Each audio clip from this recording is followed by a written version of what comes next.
All of our days have been numbered, no matter how invincible you might feel. Make each day count that you live. Hug the ones you love. Don't be prideful. Tell them you love them. Carson was my best friend and brother, and I'd switch places with him in a heartbeat. Hey there folks, my name is Adrian, and in today's video, we're heading into the Deep South to look at a case that rocked a small town named Pearl. You see, it was in the middle of summer in Mississippi where the days stretch endlessly, the crickets never shut up, and the heat is unbearable at best, that a mother named Darlene reported her son Carson as missing. Carson was a good bloke, by the way, and he had told his mother that he was going to meet this woman that he'd been flirting back and forth with on Snapchat. Sly dog. However, as the evening turned into 1 and then 2 days, and then Carson missed his shift at work, well, Darlene knew that something was wrong. And as for the woman that he had met on Snapchat, she wasn't who she'd claimed to be. And from there on out, let's just say that the story between Carson Sistrunk and Sierra Ensow would only go downhill. Welcome back to Coffeehouse Crime, folks. And this story is filled with lies, deceit, and rather strange social media. And it all centers around a very self-entitled person. And so, with that in mind, please grab yourself a coffee and let's caffeinate while we investigate. This is the case of Sierra Ensow.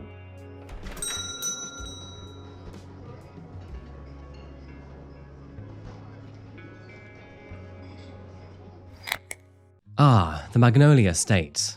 Welcome to Mississippi, folks. Today, we're heading to Pearl, a town which sits just outside of Jackson. It's close enough to the city that you're never too far away from life and noise, but absolutely far enough that things start to feel a little more local. This is a real American town, where Friday nights usually revolve around football, weekends are spent in the great outdoors, and the pace of life here doesn't feel too quick at all. For a lot of people, this is home in the purest sense of the word. It's all about the big backyards, church on Sundays, long drives that take you nowhere, and of course, massive cookouts. Because this is Mississippi, after all. Think of rich soul food like smothered pork chops, collard greens, and cornbread dressing. That's the kind of food you find here. And food like that, well, it's usually made with time, care, and tradition. But let's be honest here, because not everyone has the hours, the planning, or the energy to pull that off every single night. Sometimes you just want to throw a whole bunch of ingredients together and come out with a masterpiece. And thankfully, that is precisely how today's sponsor, HelloFresh, fits in perfectly. HelloFresh is America's #1 meal kit and is designed for people who want real food at the dinner table without the stress that comes with it. Every week, they send you pre-proportioned ingredients and step-by-step recipes straight to your door, which means no wandering around supermarket aisles and no overbuying ingredients that you'll never use again. And what I really like about HelloFresh is the choice, because every week you can choose from a huge range of recipes, from comfort food classics right the way through to meals that only take 20 minutes. Because I'm always busy, what I prioritize is time, protein, and then calories. And thankfully, HelloFresh helps me find all three of those day in and day out.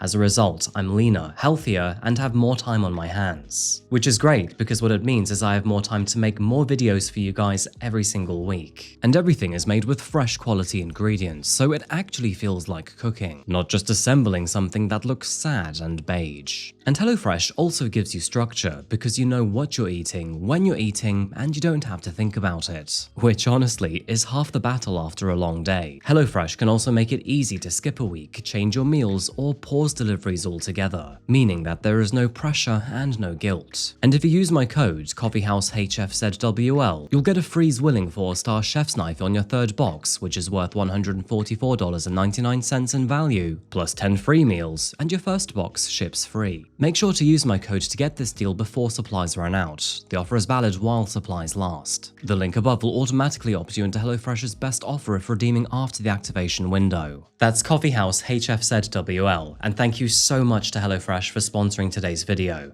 And now, let's get straight back to our case. Incredible food aside, Pearl, Mississippi is a slow, safe, and sound place to be. Nothing big ever happens here, and the place seldom sees drama, which is what makes this story even more alarming, because soon enough, Pearl would see a mystery that soon turned into a nightmare. It was here and in September of 2022 that a young man named Carson Sistrunk just suddenly vanished. And when I say vanished, I mean quite literally. This guy just disappeared.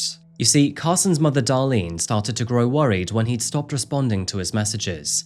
She knew that technically he was out on a date for the weekend, But when that extended into 1 and then 2 days, and he was still not responding to any of her messages, that was very unlike him. So, was there maybe a chance that this date had gone so well that Carson and this mystery woman had extended it into 2 and then 3 days?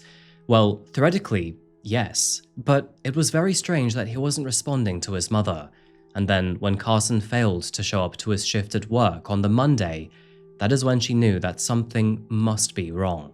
But before we get into this date and what precisely happened and who this mystery woman was, let's first take a look at who Carson is. Carson was the kind of guy who could technically cause a whole lot of damage, but never did. At 6'4", he was tall. And I mean very tall. But despite that, he was always known as Little Man by his family, and was described as someone with a heart of gold. 24 years old at the time that he disappeared, he grew up in the Pearl area, surrounded by family, friends, and church. Primarily being a welder, Carson was not only good at his job, but loved it too. But the great outdoors was what he really enjoyed. This man enjoyed all the simple but great things in life, like hunting, fishing, and spending time in the woods.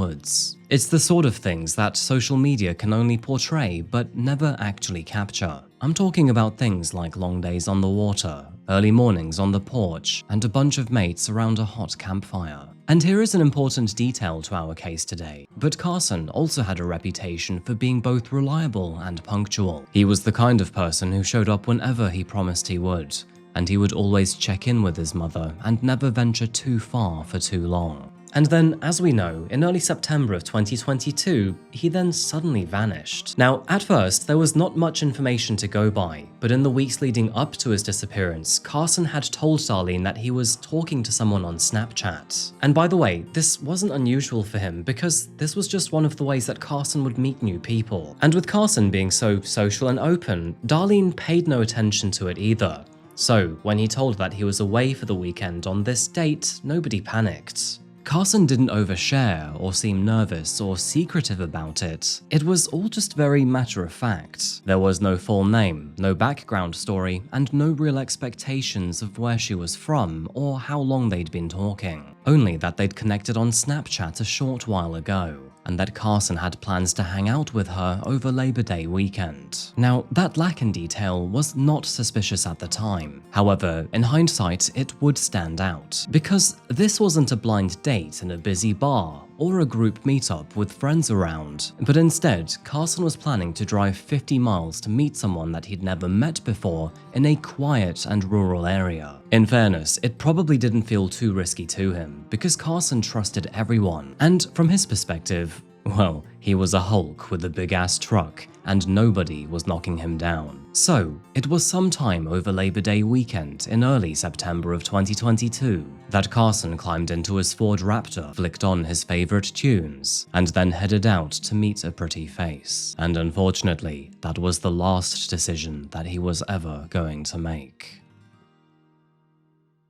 By the time the weekend had ended, Carson still hadn't returned home. Now, at first, that was not particularly concerning, but by the time that Monday came and went, and then Tuesday came knocking at the front door, well, Darlene had realized that not only had he not returned home, but he hadn't showed up for work either. It was at that moment that things really began to feel quite abnormal for her. Like I said before, Carson wasn't the kind of person who disappeared without saying where he was going. He didn't like to ghost his responsibilities, and he never vanished without telling someone first. Not only that, but his phone was going unanswered, text messages weren't being opened, and all of his phone calls rang out until they eventually reached his voicemail. And so, by Tuesday, his family made the decision to officially report him as missing. Police began their investigation by checking all of the local hospitals, calling the local jails, and retracing any and all known movements. But unfortunately, there was nothing. No accidents, no arrests, no sightings, and no data. It was kind of like this 6'4" man suddenly dropped off the map. However, when they got around to checking his bank statements and his financial records, that is when they found something. A transaction on Carson's bank account showed a purchase at a convenience store found in New Hebron, a rural town which is about an hour south of where he lived. And when investigators pulled the surveillance footage from that gas station that was tied to the small transaction, that is when they finally saw Carson both alive and well. As you can see in the surveillance footage, Carson's truck pulled into the gas station before he then eventually steps out. He looks normal, relaxed, and in good health. And if you look really closely, you can also tell that he's not alone. Through the windscreen and in the passenger seat was a young woman who looked exactly like the one he had planned to meet on Snapchat. And although this passenger never seems to leave the truck, something else happens instead. After Carson walks back to the truck, a third person briefly appears on camera, before then speaking directly to the passenger through the passenger's window. Shortly after, this unknown man then walks away, allowing Carson to get back behind the wheel before then driving off. And that was the last known sighting of him, or at least what investigators could find. From that moment onwards, there was no more surveillance footage, no more messaging, and no more activity on social media.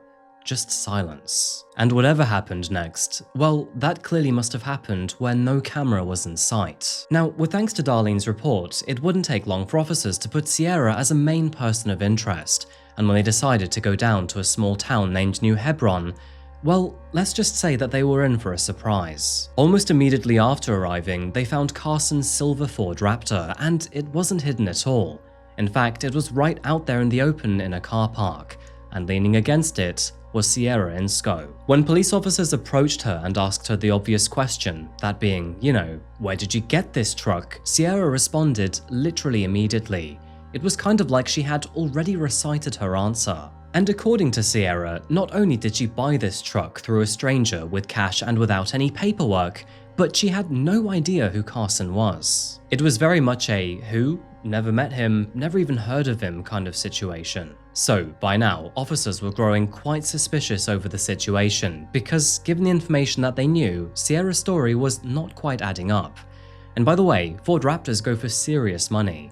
They're not usually things you just buy on the sly. Nevertheless, Sierra decided to stick to her story. She claimed that she just happened to be hanging out in the area, and that police officers surely must have the wrong end of the stick. The thing is, if investigators had seen the surveillance footage of her sitting next to Carson at the gas station, then they likely would have paused longer. However, the thing is, they had not yet seen that footage. When the officers highlighted that Carson was missing, Sierra doubled down once again and insisted that she was with friends that night. Not only that, but she also claimed to have never met Carson and that she had no idea why they were connecting her to a missing man. As she was trying to spin this web of lies, officers decided to take a closer look inside the truck. And although everything seemed to be clean at first glance, officers soon noticed small reddish stains on second inspection. The stains were found along the tailgate of the truck, and were faint, dried, and easy to miss if you were not looking for them. But the officers could tell that unless someone had accidentally dropped a huge bottle of tomato sauce in the truck, then this was likely blood. To be more specific here, blood was found inside of the truck, on the flatbed, and even underneath. Places that are quite hard to clean. And of course, Sierra had an immediate response for this too, because apparently she had hit a deer the night prior. However, the strange thing here is that the truck showed no obvious signs of damage or denting. And also, how does running over a deer leave blood on the upholstery? Of course, these lies did nothing to help Sierra's defense. If anything, it kind of put her more in the spotlight. So, once Sierra was on their radar, investigators decided to re-examine everything. They first looked back at all of the surveillance footage of the area that they believed she was living in. However, circling back to the surveillance footage of Carson in the convenience store, they also noticed that the person next to him did absolutely look like Sierra. But if you remember, according to her, the two apparently never met. By now, investigators were even more keen to contact that third person seen in the surveillance footage. And when they did eventually track him down and speak to him, they learned of something extraordinarily important. Because not only did he confirm that the person was in fact Sierra, confirming that she and Carson were together that night, but Carson had also told him that they had plans to spend the evening together afterwards. Now, of course, what this means is that Sierra lied not only once, but multiple times. She lied about knowing Carson, lied about seeing friends that night, and lied about her circumstances. And while all of this was going on, forensic analysis on the truck would also confirm that the blood found inside didn't belong to a deer, but a human. And not only that, but when compared to Carson's DNA, it came back as conclusive. And all of a sudden, the chain of events painted a very different story to what Sierra had told officers. I mean, not only had she spent time with a man who was now missing, but she also had his vehicle, which had his blood all over it. So, who precisely is Sierra Ensow? Well, as investigators started pulling this case apart, they were shocked, because what they uncovered was both despicable and horrifying. It turns out that for multiple years, Sierra had been carefully reinventing herself online, meaning that she had multiple facades depending on what you wanted to see. On social media, Sierra didn't present herself authentically, but instead as someone that she believed that other people would adore. She saw herself as a country girl, a hard worker, and someone who was both grounded and charming. Someone who apparently was safe and sensible. But the truth is that Sierra had multiple profiles and gave you one depending on what kind of facade she wanted you to see. Her main Facebook profile, named Sierra Ensow, is mostly innocent, but also kind of cringe. Her profile describes herself as cornbread fed, and that she also likes to go fishing on the first date. In hindsight, I kind of wonder if that was set up towards Carson. You can also see that she posted not-so-deep relationship quotes, many selfies, and talked a lot about heartbreak. But then you have another Facebook profile named Go Getter Sierra, which is where she would post about heartbreak and independence in a more angry and aggressive manner. So, was it sweet and innocent fragile Sierra or bad beer Sierra? Well, when people from her past started speaking up, it unfortunately seemed to be the latter, and for even worse reasons. Former friends described her as someone who lied constantly, not in a way to only get herself out of trouble, but more as a default way of moving through the world. And these were not small lies either. Instead, they were big and dramatic. She claimed careers that she didn't have, degrees that she never earned, and even medical diagnoses that never existed. At one stage, she had even told people that she had cancer, a lie that is so extreme that some of her friends even rearranged their own lives to care for her. They took her in, financially supported her, and looked after her, only to later discover that all of this was fake. And when she was confronted about that, well, she didn't apologize. She just simply disappeared. Time and time again, Sierra would attach herself to someone who was trusting and willing to help. She would rinse them for what she needed, whether that was money, housing, or emotional support, and then, when her cover was blown, she would vanish. Her previous partners had reported eerily similar behavior too. Sierra was emotionally manipulative, loved to fabricate diseases, and disappeared whenever she finally got what she needed. There are also reports that she was an OnlyFans model at one stage, but it's quite hard to find any information about this. Oh, and let's not forget about the truck here, because as it turns out, this was not just a thing that appeared after Carson's disappearance, but actually an ambition that she had been yapping about for months. Multiple people would later come forward to say that Sierra had openly talked about getting herself a truck for her birthday. And it wasn't just any truck, but a nice one. Now, on its own, that detail may not have meant all too much. But of course, Carson did own a Ford Raptor. Both investigators and prosecutors suddenly realized that maybe Sierra hadn't actually stumbled into Carson's life by chance, but instead had actually targeted him. And when you place that theory alongside her history of deception and exploitation, and her social media, which painted a rather selfish side of her, it all starts to make a grim kind of sense. Unfortunately, only a few days after Carson was reported as missing, their search would take a horrible turn. By this point in time, investigators no longer assumed that they were going to find him alive, but they still didn't know where to find him. And on September the 7th of 2022, all of that changed. It was on this day that an oil field worker driving along a remote stretch of land near Golf Camp Road noticed something out of place. While doing his usual routine, he spotted tire tracks leading off the road towards one of the pump sites. It was the kind of detail that you don't normally see too often. And so, after contacting the authorities, who then followed those tracks, they found a body lying in the grass near the oil well. And as you might have guessed, it was Carson. The area that his body was found was in a quiet and isolated spot. It was devoid of any nearby houses or traffic, and essentially was just open land with machinery and grass nearby. Investigators realized that the condition of his body meant that he had been lying there for at least a few days. Exposure to the elements had already begun to take its toll, complicating both identification and forensic work. However, there was no doubt about what had happened here, because they could tell that Carson had been shot multiple times. An autopsy would later reveal that he had suffered multiple gunshot wounds, with all bullets entering at an upward angle from someone down below.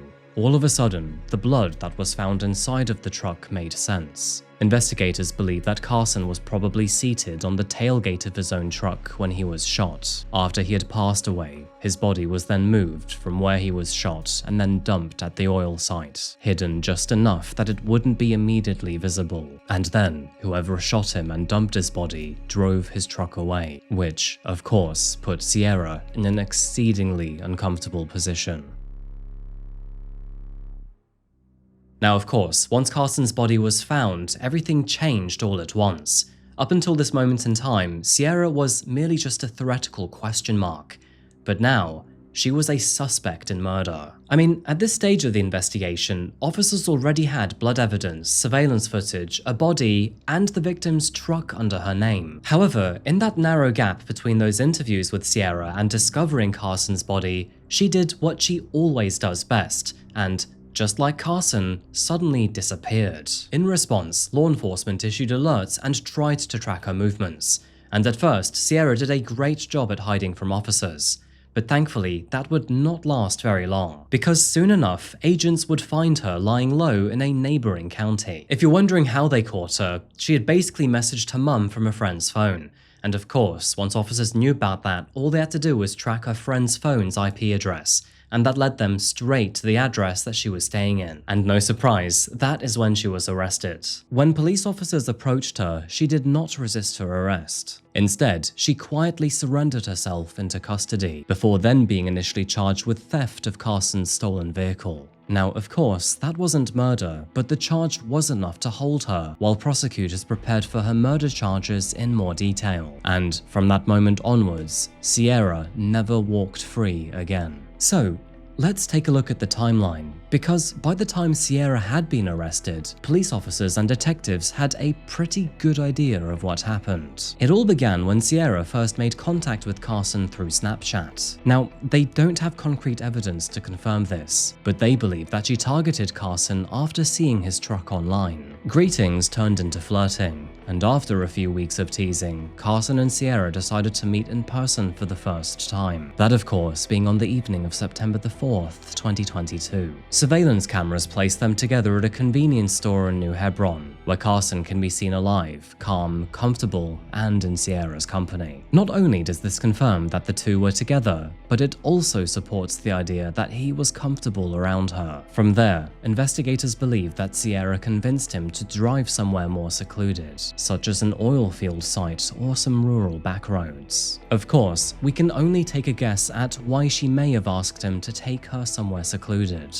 and of course why Carson would have been willing to do so. But either way, it was precisely what Sierra needed for the next step of her plan. Once there, the forensic evidence available suggests that Carson exited the truck and then sat on the tailgate, before then being shot multiple times by Sierra. This is confirmed by the blood patterns found in the truck bed and the upward trajectory of his wounds. It's worth noting here that there is no evidence of a struggle and no suggestion that Carson was acting in an aggressive or suspicious way. And when Sierra was arrested, officers noticed that she did not seem to have any defensive wounds either. This, of course, suggests that Carson had no idea what was coming. After he was murdered, Sierra then transported his body in the bed of his truck before dumping him at a second oil well site nearby. This explains the blood that was found both inside and underneath the truck, and of course the tire tracks that led to where Carson was eventually found. And in the hours and days that followed, Well, Sierra did try to cover her tracks, but we all know how that went. She did try to clean the truck, but even in murder, she was simply too lazy to do it thoroughly. She then got rid of all of her clothes, which likely contained blood, and then came up with a laughable story about buying the truck from someone else without any paperwork and with cash. And that was it. She then started to brag about the truck that she brought herself for her birthday. Sierra's motive was clear as day. It was greedy, reckless thievery. She had no personal connection towards Carson before the plot, didn't have any strong feelings towards him, negative or positive, and also had no reason to be upset with him. All of this was just dirty greed and total apathy towards another human's life. And let's be honest here, but even if we didn't have enough evidence already, her history alone is enough to tell you that she is a heartless woman without morals. And if you want my opinion, I believe that anyone who fakes a cancer diagnosis actually deserves time in prison. Okay, so moving into the legal proceedings of this case, by the time that investigators were done with their analysis, and once all of the evidence was laid out, the case against Sierra was overwhelming. I mean, surveillance footage and DNA analysis aside, the lies that she had trapped herself in were already suspicious enough. In 2023, a grand jury formally indicted Sierra for murder, and from there, the question was no longer if she would face consequences, but how the case would end. A trial was possible, and it was even scheduled too. But the thing is, that trial would never actually arrive, because in July of 2024, Sierra decided to plead guilty. Frustratingly, however, and much like last week's case, her guilty plea would not offer any alternative version of events or even reason. It was merely an admission, and that was literally it. Thankfully, during the hearing, she would actually address the court and Carson's family directly, and for the first time since he had disappeared, she admitted to his family that she had, unfortunately, murdered him. But in a way, it brought closure to finally hear those words out loud.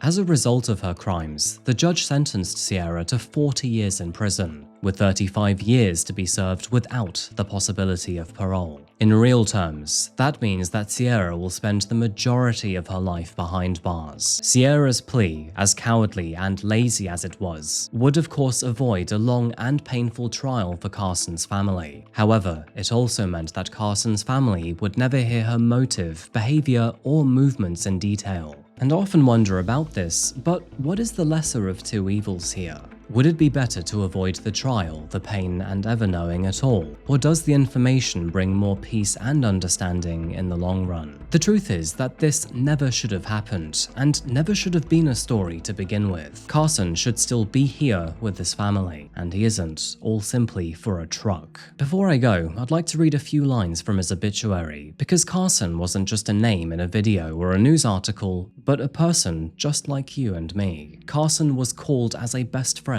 by many. Some called him brother, a few called him baby, and others even called him Padawan. He loved unconditionally and never judged anyone. With Carson loving fishing and being dedicated to God, his mother Darlene likes to believe that maybe God decided that he wanted Carson to show him how to hunt and fish in heaven. It is said that he had the kindest soul and was very loving, and friends remember his laugh, which was loud, genuine, and impossible not to join in on.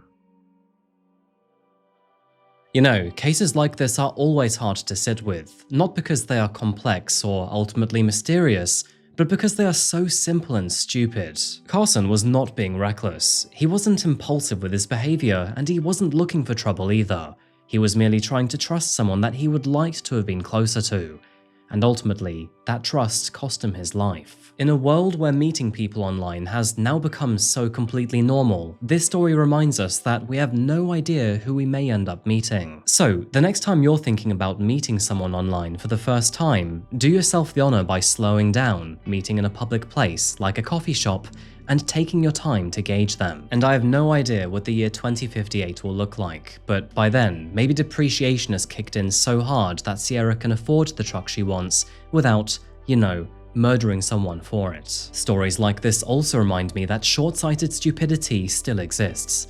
Oh, and some people are actually dumber than they look. And I guess Sierra really did truck around and find out. Anyway folks, that's pretty much the end of the video, but before I go, I'd love to know your thoughts about this one, so as always, please share them in the comments down below. And once again, thank you so much to HelloFresh for sponsoring today's video. Please check out the link in the description down below. If you'd like to find more of me and Nero, then please go to my Facebook, Instagram, or of course my Spotify, which by the way is now growing pretty quickly, so go check that out. And of course, I'll be back next week for a whole new video, but until that moment arrives, remember to look after yourselves and each other.